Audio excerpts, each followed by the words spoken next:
Muy bien, vamos a continuar con el estudio de la asignatura. En este caso vamos a ver el módulo 2 referido al Poder Legislativo.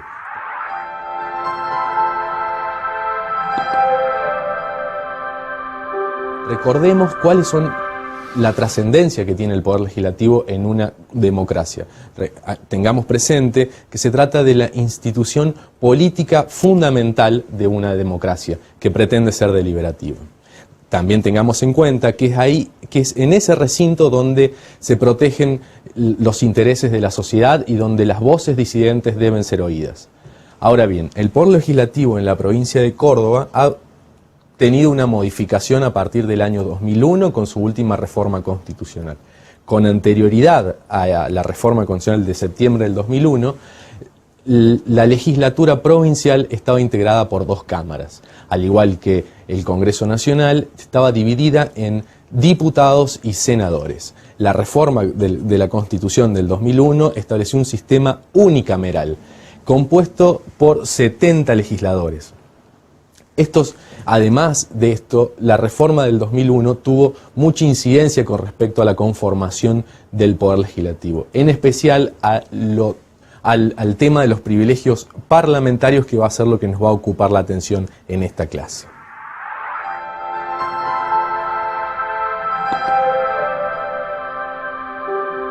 Los privilegios parlamentarios son fundamentales para que el Poder Legislativo, la legislatura provincial en este caso, pueda llegar a cumplir esas finalidades representativas y deliberativas de las que hablábamos al comienzo. Se trata de garantías para el desempeño del mandato en forma libre e independiente.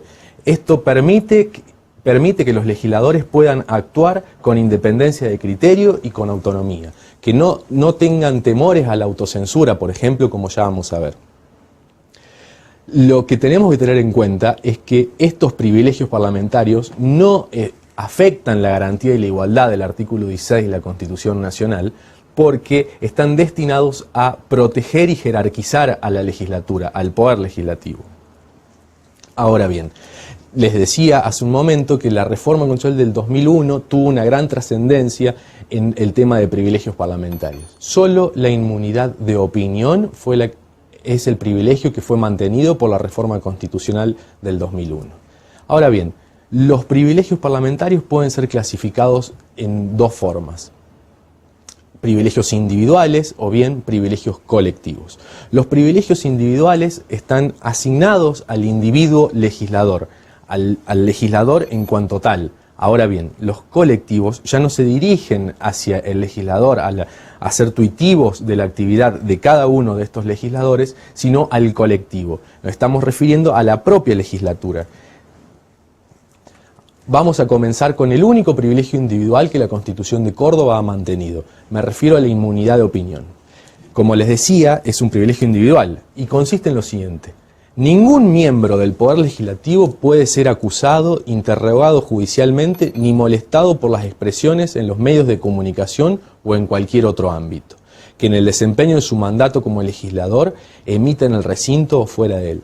Se trata de una específica cláusula deliberativa. Lo que se pretende es que el legislador no se autocensure por temor a las consecuencias de sus manifestaciones, ya sea en el recinto o fuera de él. Sus manifestaciones políticas no le acarreen sanción alguna. De eso se trata, de garantizar el debate público.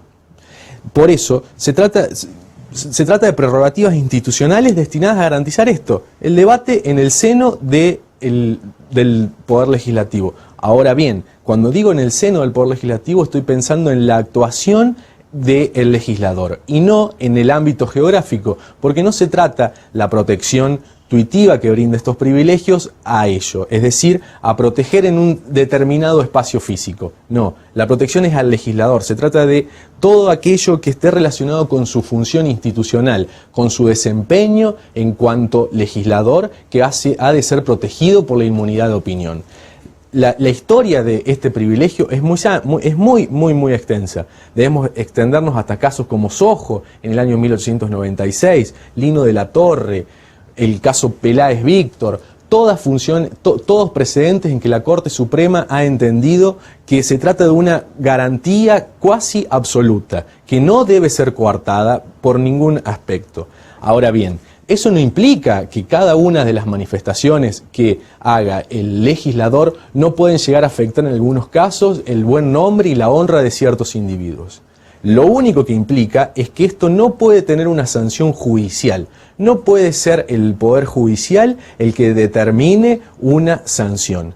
En todo caso, en virtud de los privilegios colectivos de la propia legislatura, se le puede aplicar una sanción al legislador por el exceso en sus opiniones cuando sean agraviantes e hirientes a un cierto individuo, pero no cuando estén vinculadas al ejercicio del cargo. Que esta prerrogativa tenga una finalidad tuitiva, funcional, tiene ciertas consecuencias, en particular que pertenecen al cuerpo. Es el cuerpo legislativo el que obtiene estas prerrogativas, estos privilegios, esta indemnidad. Es el cuerpo. Por ende, el propio legislador no son disponibles para él. Es decir, no puede renunciar. Él no podría rechazar la protección tuitiva que determina la inmunidad de opinión. En todo caso, es una prerrogativa del Poder Legislativo y por ende, él no la puede ser renunciada, como les decía recién.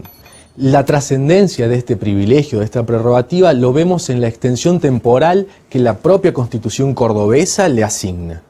Si ustedes pueden notar que la Constitución de Córdoba establece que desde la oficialización de la lista partidaria hasta finalizado su mandato se extiende el lapso temporal de protección de esta garantía. Es decir, aún antes de haber sido legislador, ya posee este escudo protectorio.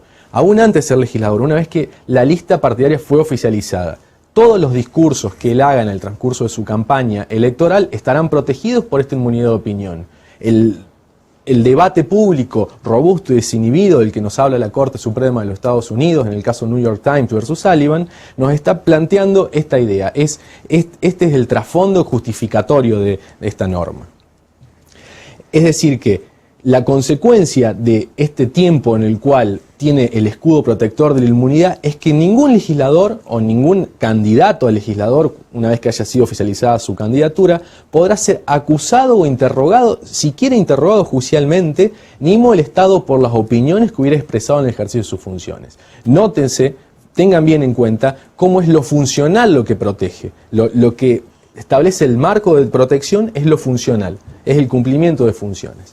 Y el constituyente cordobés ha determinado una específica consecuencia jurídica para aquellos casos en que ciertos individuos se consideren agraviados por alguna expresión de un legislador y intenten iniciar una acción judicial en el Poder Judicial. La consecuencia es la inadmisibilidad de las acciones judiciales. Es decir, el funcionario judicial no las va a considerar, las va a rechazar por ser inadmisibles, por estar protegidas por el privilegio de la inmunidad de opinión. Fíjense que la Constitución de Córdoba nos dice: el tribunal ante el cual se formule acción judicial contra un legislador relacionada con sus opiniones efectuadas en el desempeño de su mandato, deberá declararla inadmisible, aunque se presente con posterioridad a la finalización de su mandato. Es decir, que no es necesario que la acción judicial haya sido promovida durante el desempeño del cargo, es decir, mientras el legislador está cumpliendo su mandato.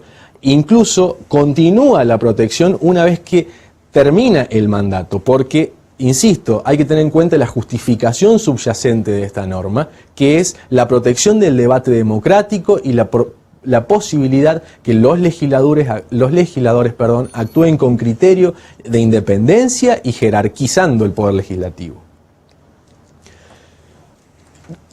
Fíjense que las prerrogativas de los candidatos se extienden en este caso, son también asimilables. No pueden ser molestados por las autoridades ni detenidos por opiniones vertidas con motivos de la campaña electoral. Pueden solicitar incluso los candidatos, en virtud de esta justificación de la que les hablaba recién, esta justificación subyacente, pensando en la democracia, que pueden solicitar y recibir información de parte del Poder Ejecutivo. Ahora, como les decía, la Constitución de Córdoba únicamente mantiene en su texto el privilegio de la inmunidad de opinión. Es el único privilegio individual que ha sido mantenido en el texto constitucional cordobés. No obstante, no concluyen en los privilegios, en este único y exclusivo privilegio individual. Debemos tener en cuenta los privilegios colectivos. A ellos nos vamos a ocupar ahora. Los privilegios colectivos son prerrogativas que han sido asignadas a la Cámara en su conjunto, es decir, a la legislatura. Es la propia legislatura la que tiene la posibilidad de ejercer todos y cada uno de estos privilegios, todos y cada una de estas prerrogativas. Insisto, deben tener muy en cuenta que se trata de jerarquizar la legislatura, jerarquizar la actuación de la legislatura. Por eso es que pertenecen in totum al poder legislativo y no a cada uno de los legisladores. No se trata de una agregación de privilegios de parte de cada uno de los legisladores, sino que es algo que es perteneciente al cuerpo legislativo. Los privilegios colectivos en la Constitución de Córdoba son más numerosos que los privilegios individuales, que como dijimos era uno solo.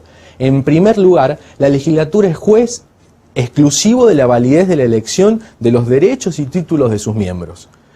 Que sea el juez exclusivo de la elección de sus miembros, tiene una clara finalidad: impedir que órganos externos del Poder Legislativo se inmiscuyan en la conformación de todos y cada uno de sus miembros. Ahora bien, que la legislatura sea juez exclusivo de la validez de la elección de los derechos y títulos de sus miembros no implica que pueda desconocer la voluntad mayoritaria expresada en las urnas populares. Las decisiones democráticas son decisiones democráticas y deben ser aceptadas por los legisladores. La voluntad popular expresada en comicios libres y abiertos es vinculante para los legisladores en este caso. Ahora bien, si ellos llegasen a tomar la decisión de excluir a un miembro, es decir, no de excluir, sino de no aceptar la incorporación de uno de sus miembros en virtud de este privilegio colectivo, deberían tener en cuenta la jurisprudencia de la Corte Suprema de Justicia de la Nación. Como ustedes recordarán, en dos casos recientes, la Corte Suprema ha tratado la temática de los privilegios colectivos en este supuesto que estamos hablando. Me refiero al caso Bussi y al caso Patti. En el primero de estos casos, el Poder Legislativo, en virtud de los antecedentes dictatoriales del señor Bussi, no fue aceptado por parte del Congreso. Esa decisión fue declarada inconstitucional por parte de la Corte Suprema de Justicia en virtud del desconocimiento de la voluntad popular. Se trata de un límite que es infranqueable. Asimismo, pasando a otro de los privilegios colectivos, tenemos que tener en cuenta que la legislatura dicta su propio reglamento. Esto no se trata de una cuestión menor porque son muchos los detalles que están incorporados en ese instrumento jurídico. El reglamento interno nos va a determinar cómo es el funcionamiento preciso, cotidiano de la legislatura. Ahí se va a determinar cuáles son las sesiones que conforman la legislatura, en qué fecha se toman y cómo se puede desenvolver de una manera ordenada el debate. Se van a determinar quiénes son sus autoridades, cómo funcionan sus comisiones internas y cómo se conforman.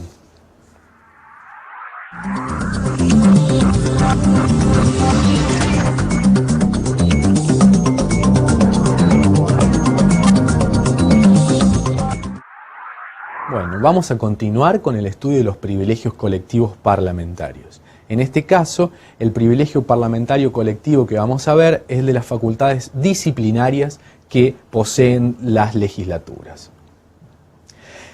Estas facultades disciplinarias las podemos ver desde dos formas. O sea, las facultades disciplinarias en dos ámbitos pueden ser aplicadas por parte de la legislatura, ya sea a sus propios miembros o ya sea a terceros. Ya vamos a ver que el supuesto de terceros que no sean miembros es un supuesto muy particular.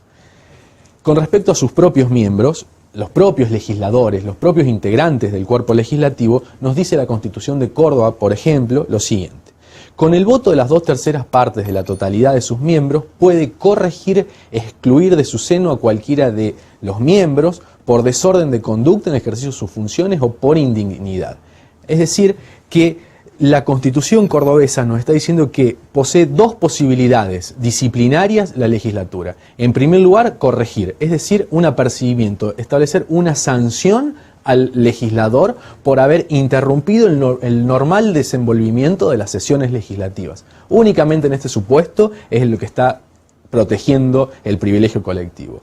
Por otro lado, incluso lo puede llegar a excluir de su seno, es decir, lo puede sacar del propio recinto legislativo porque, insisto, se está entorpeciendo el funcionamiento del legislativo. Todas estas medidas deben ser aplicadas gradualmente por parte de la legislatura y siempre teniendo en cuenta que una interrupción, por ejemplo, una interrupción reiterada de la palabra de parte de un legislador, lo podría ser pasible de una sanción de este tipo y debería cumplirla, por supuesto.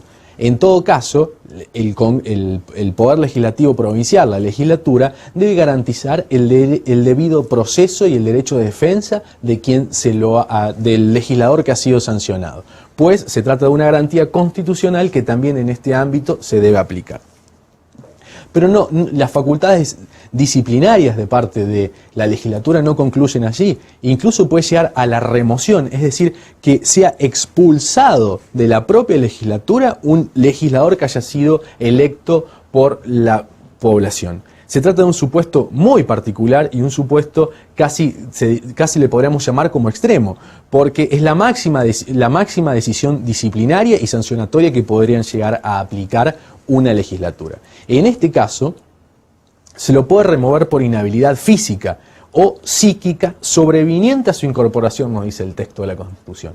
Esto es muy importante que tengamos en cuenta cuál es el momento temporal en cual el legislador debe padecer de esta inhabilidad física o psíquica. No, porque esta tiene que haber sido a posteriori de la elección. La razón es muy sencilla. Si no, se emplearía como excusa la inhabilidad física o psíquica de una persona que haya sido elegido por parte de la población y tal vez haya tenido en cuenta esa discapacidad o esa inhabilidad al momento de seleccionarlo. Lo que no podría hacer la legislatura, en ningún caso, no tiene competencias para ello, es desconocer la voluntad popular y que la ciudadanía cordobesa, en este caso, ha tenido en cuenta ese supuesto para elegir al legislador. Otra posibilidad es también de aplicar sanciones disciplinarias de parte de la legislatura están basadas en la indignidad que sufre un legislador. Esto se trata de un concepto moral, es un concepto indeterminado, es un concepto jurídico indeterminado, pero también es moral. Y su interpretación puede llegar a ser política, o debe ser política. Eso es muy importante. La legislatura puede interpretar en la extensión, el alcance del concepto de indignidad con algunos alcances demasiado extremos. Por eso, otra vez, para no evitar arbitrariedad, que no es lo mismo que discrecionalidad, como ustedes ya saben, se debe garantizar el derecho de defensa y el debido proceso de la persona a sancionar. Pero como les decía, no se limita a esto la legislatura. La legislatura también tiene la facultad para sancionar a terceros, es decir, a personas que no son miembros de la legislatura, no conforman el cuerpo legislativo. A un ciudadano como usted o como yo. La legislatura, nos dice el texto constitucional de la provincia de Córdoba, tiene facultades para sancionar las faltas cometidas dentro y fuera del recinto que atenten contra el orden de las sesiones. Fíjense que no importa tanto el lugar donde se cometan actos que puedan llegar a ser considerados vandálicos o la provocación de disturbios disruptivos, sino que la importancia es un elemento subjetivo, que lo que deben hacer es intentar atentar contra el orden de las sesiones de la legislatura y que deben haber cumplido esa finalidad. En estos casos, lo que puede hacer la legislatura es imponer arrestos e incluso servicios comunitarios a terceros.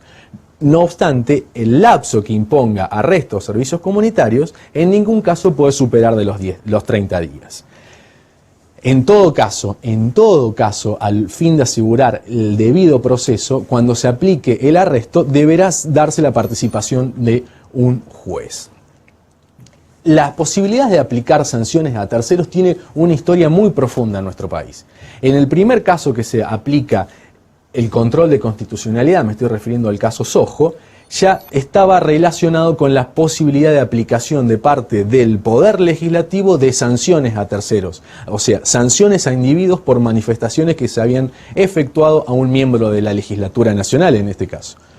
Sin embargo, la Corte Suprema, en precedentes posteriores, me estoy refiriendo a casos como Lino de la Torre o a Peláez Víctor, ha establecido límites muy precisos para que el Congreso o el Congreso Nacional o bien las legislaturas provinciales puedan determinar sanciones, puedan determinar la imposición de una sanción a un individuo, a un ciudadano.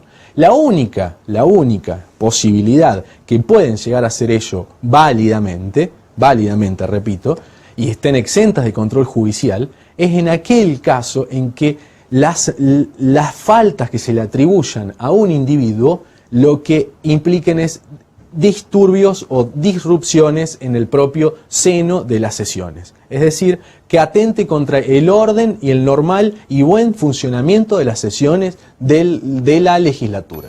La dogmática constitucional ha denominado a estos actos atentatorios contra las sesiones de las legislaturas desacato congresal. La última oportunidad en la cual la Corte Suprema de Justicia de la Nación se expidió sobre esta temática en particular es el caso Peláez Víctor, que ya les había nombrado hace un tiempo, hace unos momentos. En este caso, Víctor Peláez, que fue sancionado por la legislatura de la provincia de Neuquén por una carta que había publicado en un periódico. Fue sancionado por la legislatura incluso imponiéndole 3 días de arresto. La Corte Suprema declaró la nulidad de esta decisión porque no se había respetado el derecho de defensa del señor Peláez y además porque no se trataba de un acto atentatorio contra el normal desenvolvimiento de las sesiones. Lo que había hecho Víctor Peláez era realizar manifestaciones públicas de contenido político con respecto a los individuos integrantes del Poder Legislativo neuquino. Fíjense cómo ustedes pueden notar que la protección, la prerrogativa de parte del Poder Legislativo se extiende únicamente a garantizar el buen desenvolvimiento de las sesiones, no otra cosa. No se puede, en virtud de esta prerrogativa, imponer sanciones a un particular por ciertas opiniones que haya tenido con respecto a cada uno de los integrantes de la legislatura o con respecto a la propia legislatura. Se trata de un límite. Pero tenemos que tener en cuenta que los privilegios colectivos no concluyen allí. Tenemos más. Otro privilegio colectivo son las facultades de información que poseen las legislaturas, los poderes legislativos provinciales. Esta se trata de una institución que es una consecuencia de la función y el rol institucional que le cabe al Poder Legislativo. Insisto, es una consecuencia. ¿Por qué? Porque el Poder Legislativo debe cumplir funciones de control del Poder Ejecutivo, por ejemplo. El sistema de división de poderes, el sistema constitucional argentino en el cual se basa y el sistema constitucional cordobés en el que se establece la división de poderes está pensando en esto, está pensando que el Poder Legislativo debe controlar al Poder Ejecutivo. Ahora, para controlar debe conocer, debe estar informado. No es posible controlar en base al desconocimiento. Es por eso que la Constitución de Córdoba nos dice que la legislatura puede hacer comparecer a los ministros del Poder Ejecutivo para pedirles los informes o explicaciones que estimen convenientes. Esta es una institución típica del sistema parlamentario, del régimen político parlamentario. Por eso muchos autores la denominan interpelación. No se trata en sentido técnico de una interpelación efectuada por el Parlamento o uno de sus ministros, sino que está relacionada con la posibilidad y la necesidad del Poder Legislativo de obtener información acerca de un determinado asunto que concierne al gobierno.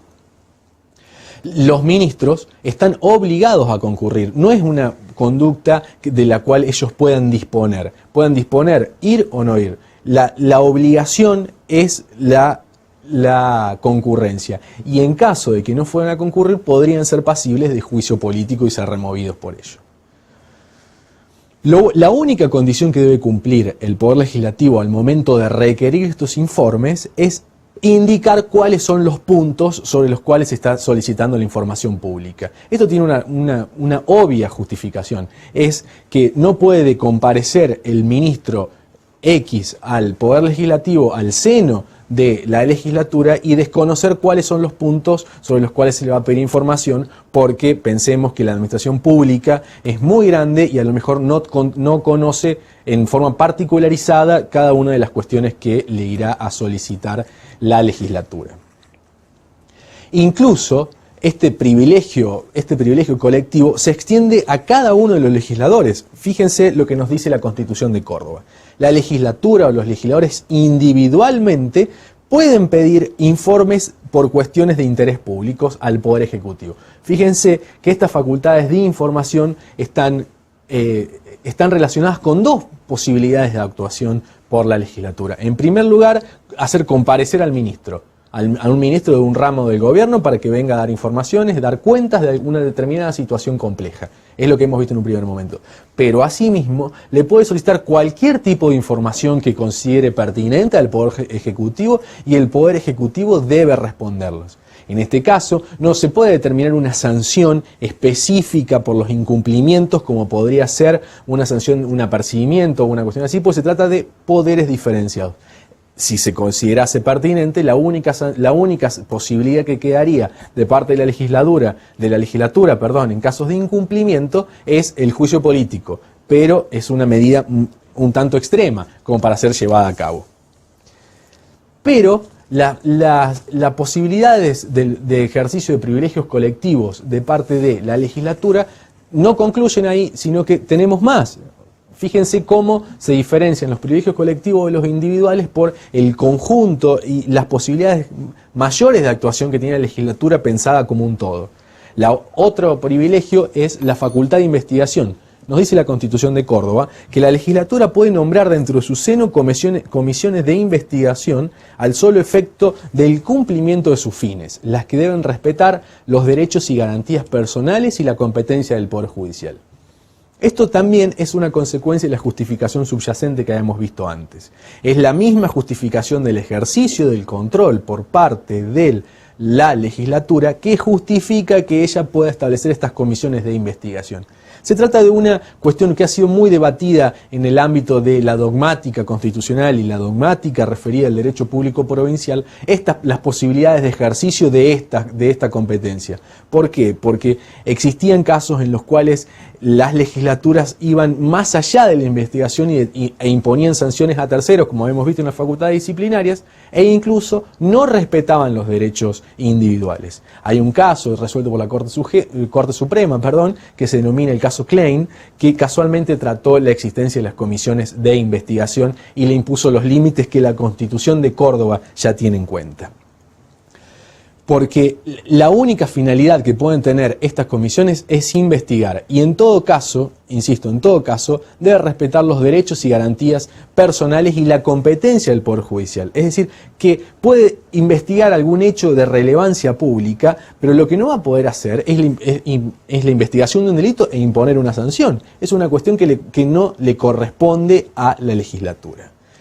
En todo caso, deben expedirse ante la legislatura en cuanto al resultado de lo investigado. Fíjense cómo funciona este privilegio. La legislatura, dentro de la legislatura se conforma una comisión de investigación, pero esa comisión de investigación, además, aunque es autónoma a los fines de lograr sus objetivos, en todo caso y en todo momento debe dar cuentas a la propia legislatura, porque es la legislatura la que posee el privilegio de investigar.